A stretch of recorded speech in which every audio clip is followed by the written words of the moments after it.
પરાગનયન આપણે જુદા જુદા પ્રકારના જોઈએ. સ્વપરાગનયન, પરપરાગનયન. સ્વપરાગનયનમાં આપણે કેનોગેમી જોઈએ. ત્યારબાદ પરાગનયન માટેના વાહકો જોઈએ. કઈ વનસ્પતિમાં કયા વાહકો દ્વારા પરાગનયન થાય છે.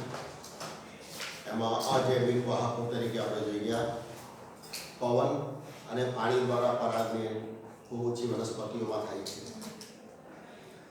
પણ જે વનસ્પતિઓમાં પવન દ્વારા કે પાણી દ્વારા પરાગનયન થાય છે તેમાં પરાગરજ ખૂબ મોટી સંખ્યામાં સર્જાય છે. અને એનું કારણ આપણે જોઈ ગયા કે વેગ પામવાની સંભાવના વધારે છે.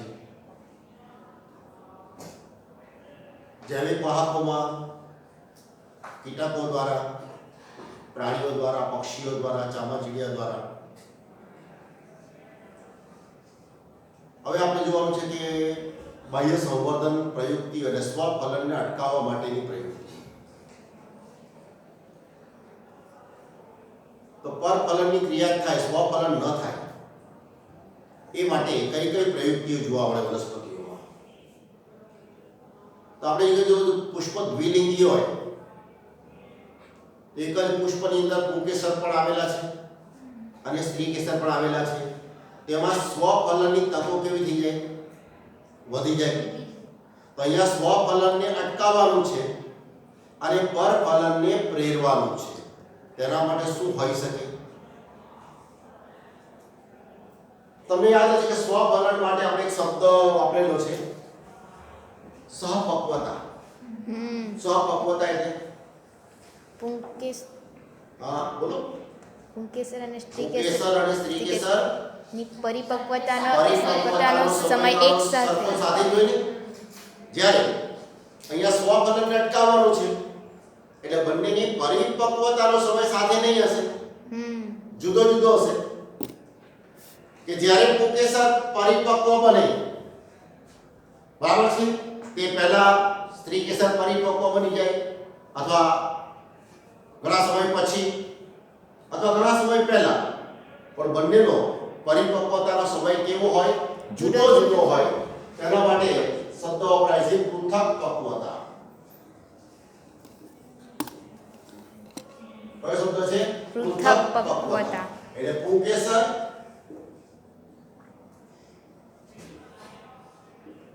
અને સ્ત્રીકેસર એનો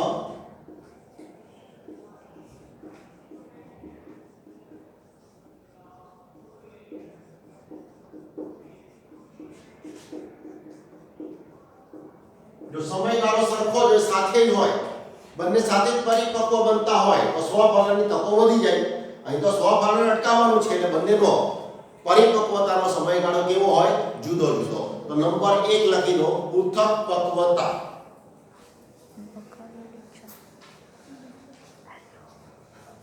જો આપેલું છે અહીંયા સ્વપરાગનયનને અવરોધવા અને પરપરાગનયનને ઉત્તેજવા માટે ઘણી પ્રયુક્તિઓ જોવા મળે છે. કેટલીક જાતિઓમાં પરાગરજની મુક્તિ અને પરાગાસનની ગ્રહણ ક્ષમતાનો તાલમેલ હોતો નથી. પરાગાસન ગ્રહણશીલ બને તે પહેલા જ પરાગરજ મુક્ત થાય, અથવા તો પરાગરજ મુક્ત થાય તેના ઘણા સમય પહેલા પરાગાસન કેવું બની જાય? ગ્રહણશીલ બની જાય. તો ત્યાં લખી દો છગડીયો ક્રોસ કરીને એના માટે પૃથક પક્વતા. પૃથક પક્વતા.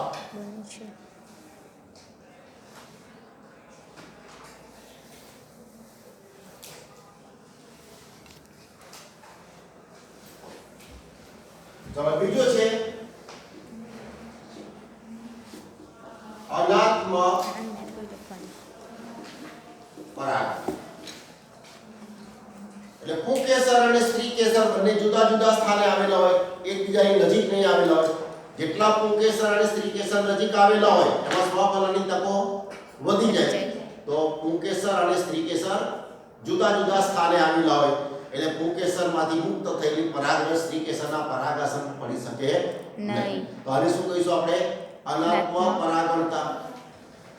એના પછી એક જનીનિક છે. એ જનીનિકમાં આપેલું છે સ્વ અસંગતતા. સ્વ અસંગતતા.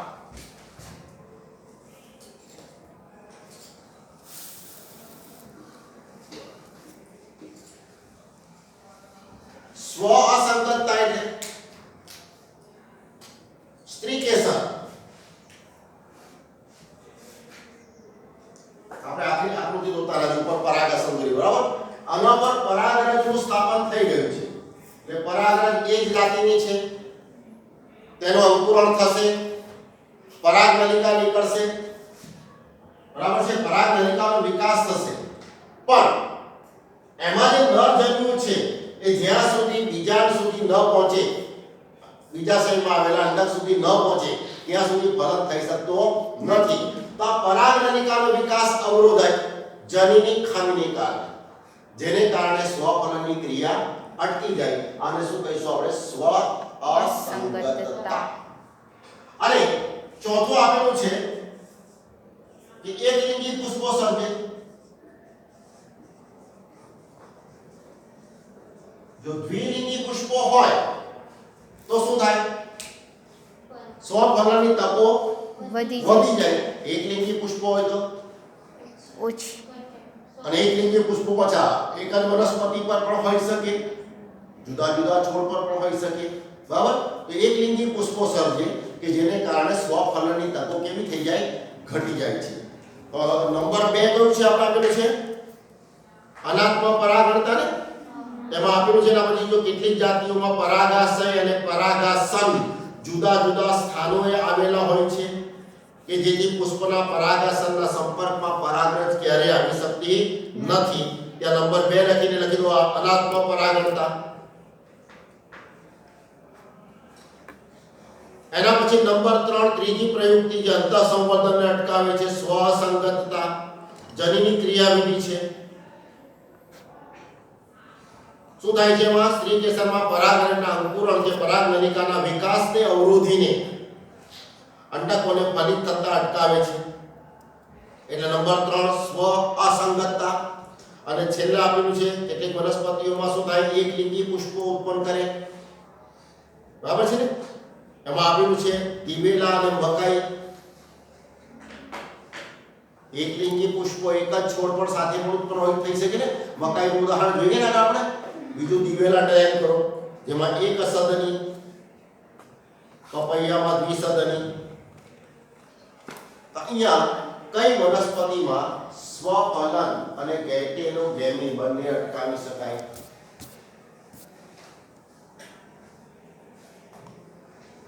એક સદની વનસ્પતિ હોય, એક સદની એટલે એક જ છોડ પર નર અને માદા પુષ્પ આવેલા છે ને, એમાં સ્વફલન તો અટકાવી શકાય પણ ગેટેનોગેમી નહીં અટકાવી શકાય. કારણ કે એ પુષ્પનો નર પુષ્પ ઊંચાઈ પર છે અને માદા પુષ્પ ઊંચી ઊંચાઈ પર છે ને, એટલે એમાંથી પરાગરજ એ પુષ્પ પર પડી શકે ને, બીજા પુષ્પ પર આવી શકે ને, એટલે એમાં સ્વફલન અટકાવી શકાય પણ એમાં ગેટેનોગેમી અટકાવી શકાતી નથી. જ્યારે દ્વિસદની હોય તો નર અને માદા છોડ કેવા હોય? જુદા જુદા. તેમાં સ્વફલન અને ગેટેનોગેમી બંને અટકાવી શકાય છે. તો વિધાન સાચા ખોટા વિધાનમાં પણ પૂછાશે. અને કઈ વનસ્પતિઓમાં સ્વફલન અટકાવી શકાય પણ ગેટેનોગેમી અટકાવી શકાતી નથી? અંડરલાઈન કરી દો. વિધાન કારણ સાચા ખોટા વિધાન વગેરેમાં પૂછાય છે અને નીટ માટે ખૂબ મહત્વનો પ્રશ્ન છે. આપેલું છે ને એક સદની જેવા કે દિવેલા અને મકાઈમાં સ્વફલન અટકાવી શકાય છે પરંતુ ગેટેનોગેમી અટકાવી શકાતી નથી. જ્યારે પપૈયા જેવી વનસ્પતિમાં નર પુષ્પો અને માદા પુષ્પો ભિન્ન છોડ પર સર્જાય છે, તેથી આવી વનસ્પતિને દ્વિસદની વનસ્પતિ તરીકે ઓળખવામાં આવે. એમાં સ્વફલન અને ગેટેનોગેમી બંને અટકાવી શકાય. આવી ગયું? તો આ નીટ માટેનો પ્રશ્ન છે અહીંયા.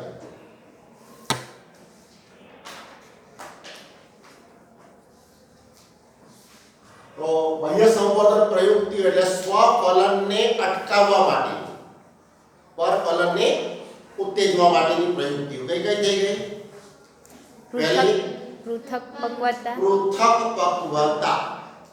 પક્વતા એટલે સહપક્વતા એટલે બંનેનો પરિપક્વતાનો સમયગાળો સાથે જ હોય. અહીંયા જુદો જુદો. બીજું અનાત્મ પરાગણતા એટલે પુંકેસર અને સ્ત્રીકેસર જુદા જુદા સ્થાને આવેલા હોય છે, જેથી પુંકેસરમાંથી મુક્ત થયેલી પરાગરજ તે પુષ્પના સ્ત્રીકેસરના સંપર્કમાં કદી આવી શકતી નથી. 2 ત્રીજું સ્વ અસંગત જનીન ક્રિયાવિધિ છે કે જેમાં પરાગનલિકાના વિકાસને અવરોધવામાં આવે. પરાગનલિકા બીજાશયમાં અંડક સુધી પહોંચે તો ફલનની ક્રિયા થાય ને, આ ક્રિયાને અટકાવી દેવામાં આવે. જનીની ક્રિયાવિધિ છે. અને ચોથી આપણે જોઈએ કે કેટલીક વનસ્પતિઓ એકલિંગી પુષ્પો સર્જે છે. અહીંયા તમારે ખાસ યાદ રાખવું, એકલિંગી પુષ્પો એક વનસ્પતિ પર સાથે હોય તો એક સદની. ઉદાહરણ દિવેલા અને મકાઈ. અને પપૈયામાં દ્વિસદની એટલે નર પુષ્પો એક છોડ પર આવેલા હોય, માદા પુષ્પો બીજા છોડ પર આવેલા હોય. એક સદની હોય તો સ્વફલનને અટકાવી શકાય, ગૈટેનોગેમીને અટકાવી શકાતી નથી. અને દ્વિસદની હોય તો સ્વફલન સ્વફલન અને અને ગૈટેનો ગૈટેનોગેમી બંનેને અટકાવી શકાય છે. ખ્યાલ આવી ગયો? ચલો બીજો પ્રશ્ન જે 3 માર્કમાં ખાસ પૂછાય છે, પરાગ સ્ત્રીકેસર આંતર સંબંધો આપેલું છે ને પછી.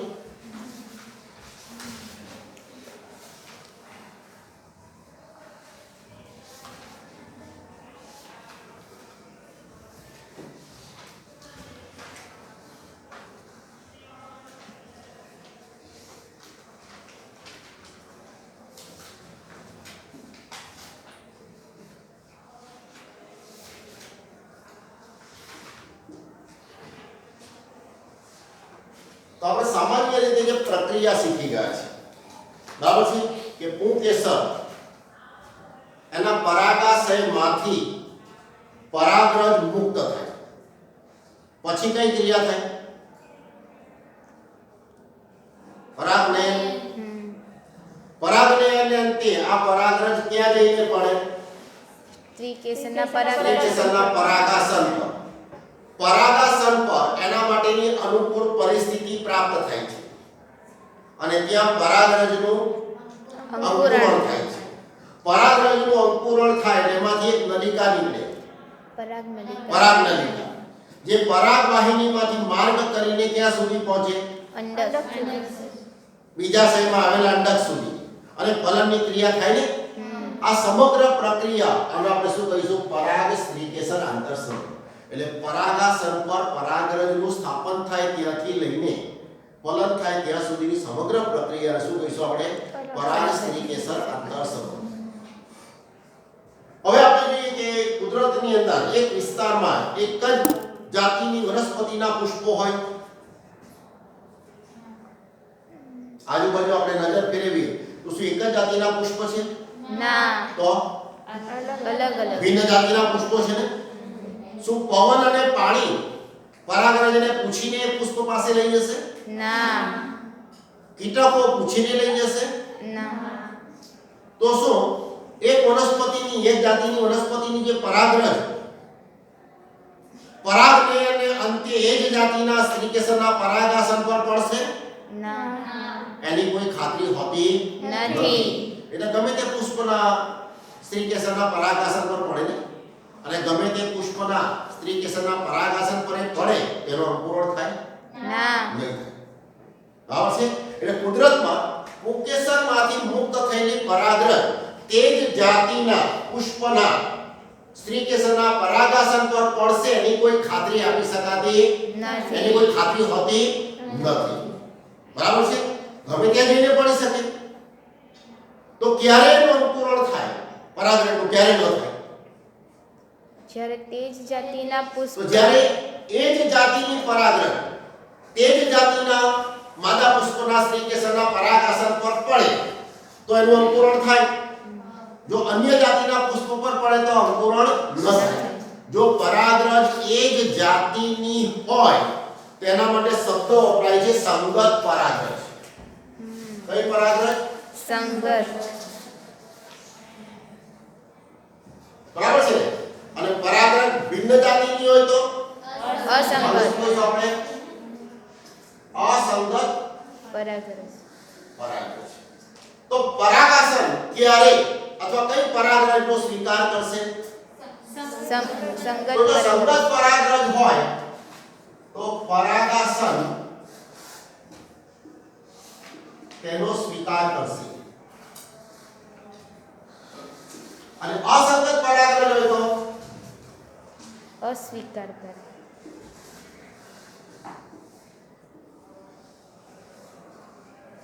બરાબર છે? તો આ ક્ષમતા કોની પાસે રહેલી છે? પરાગરજને સ્વીકારવી કે નો સ્વીકાર કરવો? સ્ત્રીકેસરના પરાગાસન પરાગાસન પર પર. સ્ત્રીકેસર પાસે આ ક્ષમતા છે ને. હા. તો સ્ત્રીકેસર જો સંગત પરાગરજ હોય તેનો સ્વીકાર કરે અને અસંગત પરાગરજ હોય તેનો સ્વીકાર થતો નથી.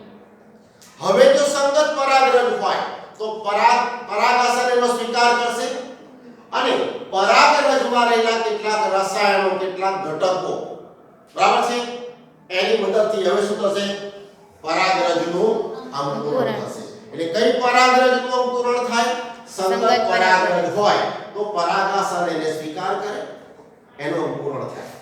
અંકુરણ થાય એટલે શું થાય છે આપણે જોઈએ? પરાગરજમાંથી પરાગનલિકા નીકળે, બરાબર છે.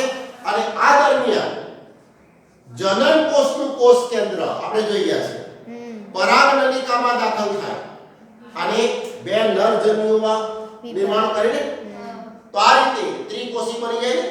તો મોટા ભાગની 60% જેટલી આવૃત બીજધારી વનસ્પતિઓમાં પરાગરજ કેવી હોય? મુક્ત થાય ત્યારે દ્વિકોષી, કેટલાકમાં ત્રિકોષી પણ હોય. તો અહીંયા આપણે જોઈએ સંગત પરાગરજનો સ્વીકાર થાય છે.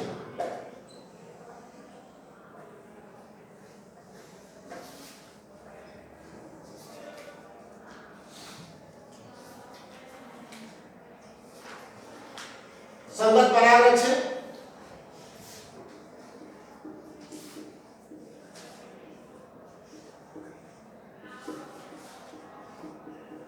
પરાગાશર દ્વારા એનો સ્વીકાર થયો, બરાબર છે. એમાંથી શું નીકળશે? પરાગનલિકા. પરાગનલિકા. અને જનન કોષનું કોષ કેન્દ્ર એમાં દાખલ થઈને શું બનાવશે? બે નરજન્યુઓનું નિર્માણ કરશે. હવે આપણે જોઈએ કે અહીંયા અંડકની રચના જોઈએ ને આપણે. કેટલા અંડક આવરણો છે? 2. અગ્રછેદી બીજા સાથે જોડાયેલા નથી ત્યાં બીજ કે બીજા છિદ્ર? બીજાણ છિદ્ર. બીજ તો પછી બીજ બની જાય પછી શું વાત આવે? બરાબર છે. આની અંદર આપણે જોઈએ ભ્રૂણપોટનું નિર્માણ થયું છે ને. હા. ભ્રૂણપોટનું નિર્માણ એટલે અહીંયા કેટલા કોષો આવે? 3. બરાબર છે. તો આ આપણે જોઈએ ગર્ભપુટ. કેટલા કોષી, કેટલા કોષ કેન્દ્રીય રચના ધરાવે છે? 7 કોષ. કોષ કેન્દ્રીય. બોલો. હા.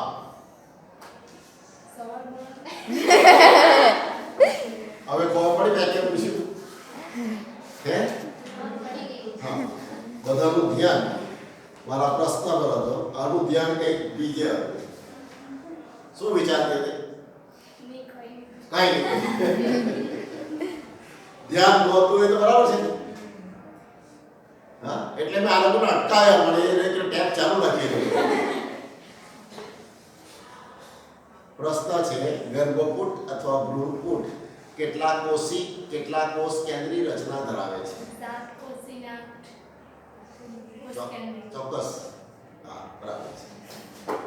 તો ધ્યાન જરાક અહીંયા આવવું જોઈએ, બરાબર છે. કઈ યાદ આવી ગયું? કઈ યાદ આવેલું? પેલા સંસ્કૃત વાળા હોય ને તો મસ્ત શબ્દ વાપરે, મદક મદક કરીને કંઈક મુસ્કુરાય કરે એમ કરીને. હે, શું છે ને? સંસ્કૃત વાળા તો શબ્દ હોય, વાક્ય બોલી જાય, એક શ્લોક બોલી જાય કાં. યાદ છે. ચાલો, તો અહીંયા આપણે જોઈએ પરાગનલિકા સર્જાઈ. કેટલા નરજન્યુઓ બની ગયા? 2. 2 નરજન્યુ. હવે આ પરાગનલિકા વિકાસ પામીને ક્યાં સુધી જશે? અંડક સુધી. તો હવે આપણે અંડક સુધી પહોંચાડી દઈએ. અંડકમાં ક્યાં સુધી આવી ગઈએ? અંડક છિદ્ર. હવે આ બે નરજન્યુઓ છે એ પણ સ્થળાંતર કરીને ક્યાં આવી જશે? અંડક છિદ્ર પર. આવી ગઈ. હવે બીજા છિદ્ર પાસે આવીને પરાગનલિકાની ટોચ તૂટે. હવે એની અંદર કઈ રચના છે ભ્રૂણપુટની અંદર? તો આપણે જોઈએ અહીંયા એક એકકીય અંડકોષ છે અને બાજુમાં 2 એકકીય સહાયક કોષ.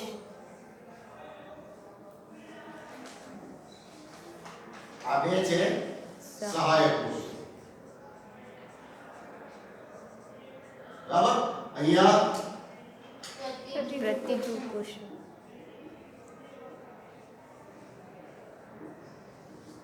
અને વચ્ચે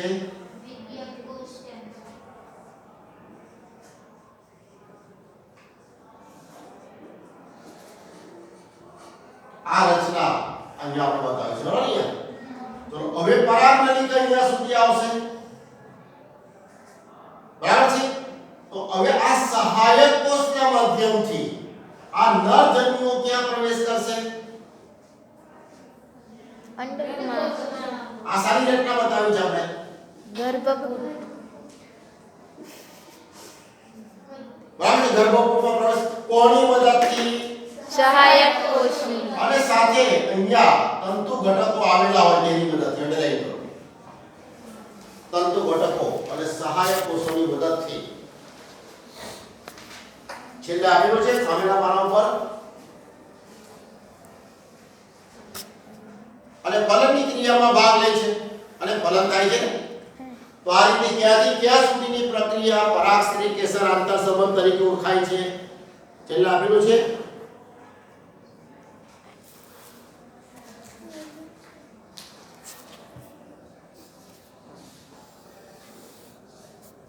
અહીંયા આપણે જે પરાગરજનું પરાગાસન પર સ્થાપનથી લઈને પરાગનલિકાનો અંડકમાં પ્રવેશને સામૂહિક રીતે શું કહેવાય? પરાગરજ સ્ત્રી કેસર આંતર ક્રિયાઓ કહે છે. પાના નંબર 33 પહેલો પેરેગ્રાફ ચોથી પાંચમી લીટી મળી ગયું બધાને? અને પહેલી લીટીમાં આપેલું છે ને તંતુ ઘટકો અને એક સહાયક કોષમાં પ્રવેશે છે. તો કોના માધ્યમથી બે નરજન્યુઓ ગર્ભકૂટમાં પ્રવેશ કરે છે? એક વાક્યનો પ્રશ્ન. તંતુ ઘટકો અને સહાયક કોષના માધ્યમથી નરજન્યુઓ ગર્ભકૂટમાં પ્રવેશ કરે છે.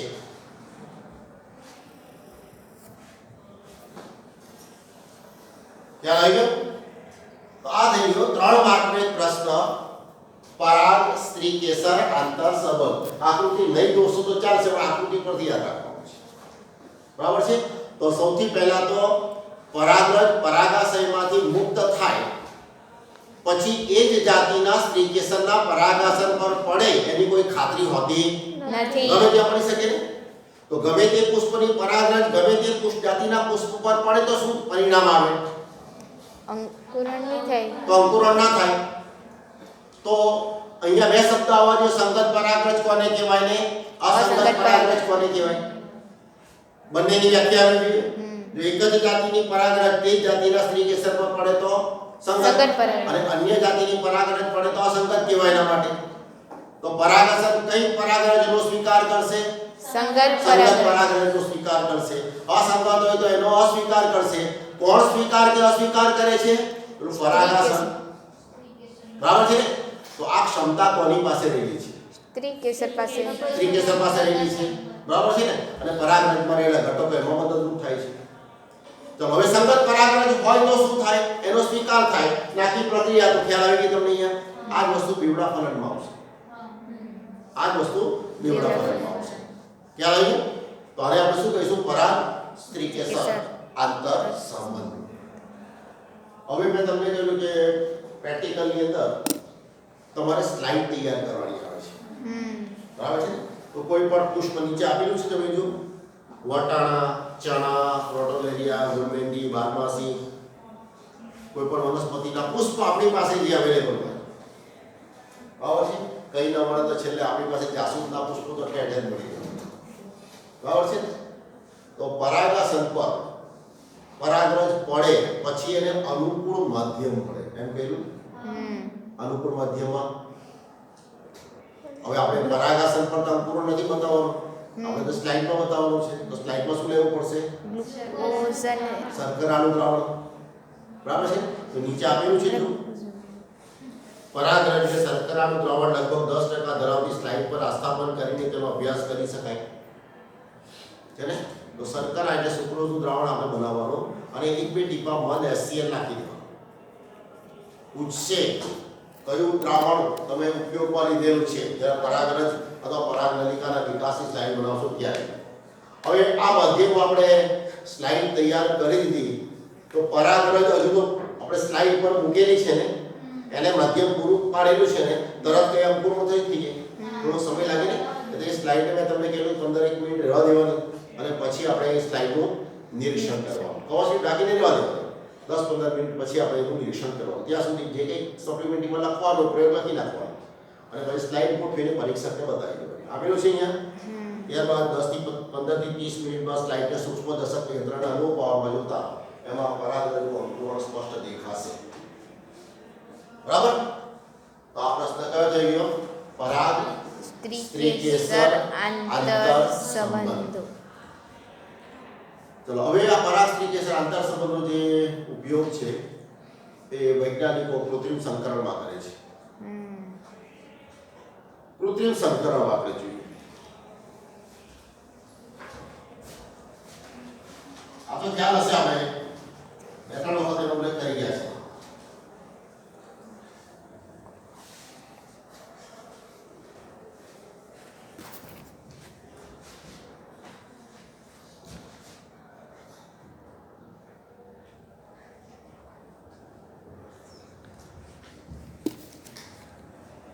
કુદરતી રીતે જે પ્રક્રિયા થાય છે એ પ્રયોગશાળામાં કૃત્રિમ રીતે કરવામાં આવે. વૈજ્ઞાનિકો ઈચ્છિત લક્ષણો ધરાવતા પાક મેળવવા માટે કૃત્રિમ સંકરણ યોજે છે. તો ઈચ્છિત લક્ષણો ભેગા કરવા માટે. તો દાખલા તરીકે દ્વિલિંગી પુષ્પ છે. કયા પુષ્પ છે? દ્વિલિંગી પુષ્પ છે. તો દ્વિલિંગી પુષ્પમાં તો સ્વફલન થઈ શકે ને? તો અહીંયા આપણે તે ઈચ્છિત સંકરણ કરાવવાનું છે કૃત્રિમ રીતે. તેમાં શું કરવું પડશે? સ્વફલનને અટકાવવું પડશે ને?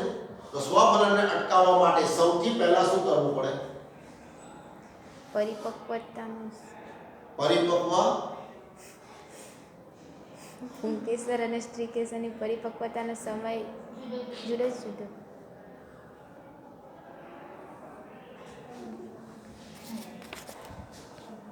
તો આપણે સ્વફલન અટકાવવાનું છે એટલે એક પુષ્પના પરાગરજની કઈ જરૂર છે ના.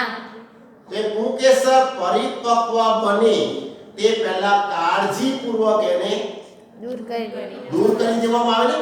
તો પહેલી ક્રિયા કઈ આવશે? હા,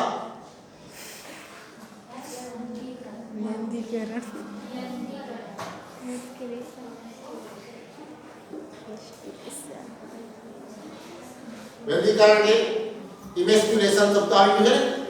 શું કરવામાં આવે? દ્વિલિંગી પુષ્પ હોય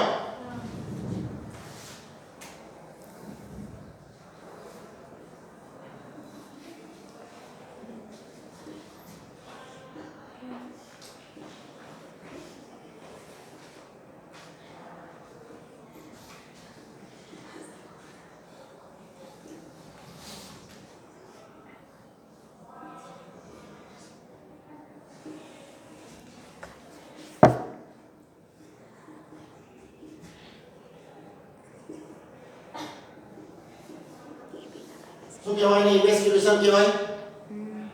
દ્વિલિંગી પુષ્પ હોય તો પુંકેસર પરિપક્વ બને તે પહેલા કાળજીપૂર્વક. કેમ કાળજીપૂર્વક કેવું છે? કાળજીપૂર્વક આપણે પુંકેસરને મચડીને આપણે કરવા જઈએ, કદાચ થોડી પરાગરજ છૂટી પડી પણ જાય તો પરાગરજ સહેજ પણ એમાંથી છૂટી ન પડે. કાળજીપૂર્વક, બરાબર ને? એક પુષ્પની પરાગરજ તે પુષ્પના સ્ત્રીકેસરના પરાગાસન પર પડવી જોઈએ નહીં. આ ક્રિયાને અટકાવવાની છે. એટલે કાળજીપૂર્વક શું કરવામાં આવે? પુંકેસરને દૂર કરી દેવામાં આવે. બરાબર છે? એટલે પુંકેસર દૂર થઈ ગયા એટલે આપણે સ્વફલન તો અટકાવી દીધું ને. હવે એ પરાગાસનને અથવા સ્ત્રીકેસરને આપણે એમ જ ખુલ્લું રાખીએ તો શું થાય?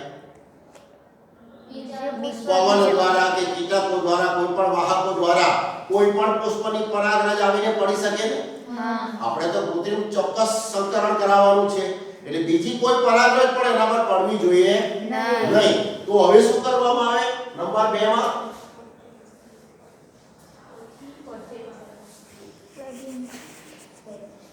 બેગિંગ અથવા શું કહીશું આપણે?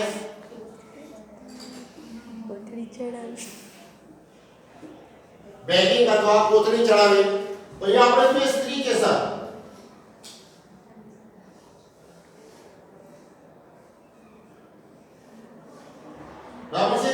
એના પર શું કરવામાં આવે? મીણિયા કાગળની કોથળી ચડાવી દેવામાં આવે.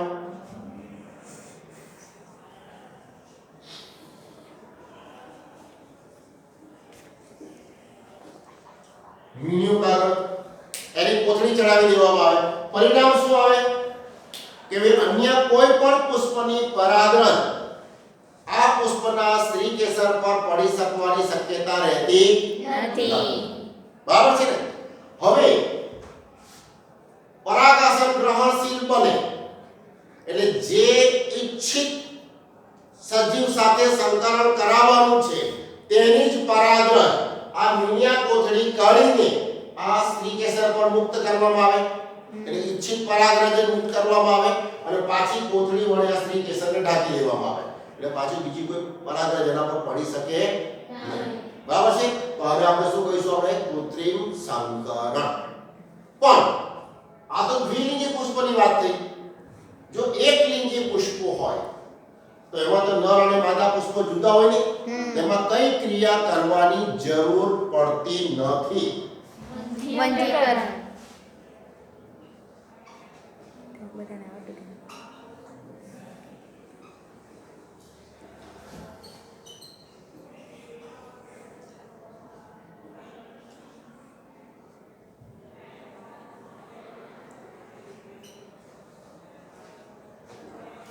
એકલિંગી પુષ્પો આ પ્રશ્ન પૂછાયેલો છે કે એકલિંગી પુષ્પોમાં કૃત્રિમ સંકરણમાં કઈ ક્રિયા કરાવવાની જરૂર રહેતી નથી. તેમાં ભેદીકરણ એટલે ઇમેસ્ક્યુલેશનની જરૂરિયાત રહેતી નથી. તેમાં માત્ર શું કરવું પડે? બેગિંગ એટલે કોથળી ચડાવવી પડે કે જેથી અન્ય કોઈ પુષ્પની પરાગરજ પેલા માદા પુષ્પો એના સ્ત્રી કેસર પર પડી શકે નહીં. તો આ થઈ ગયું કૃત્રિમ સંકરણ. આવી ગયું છે અહીંયા.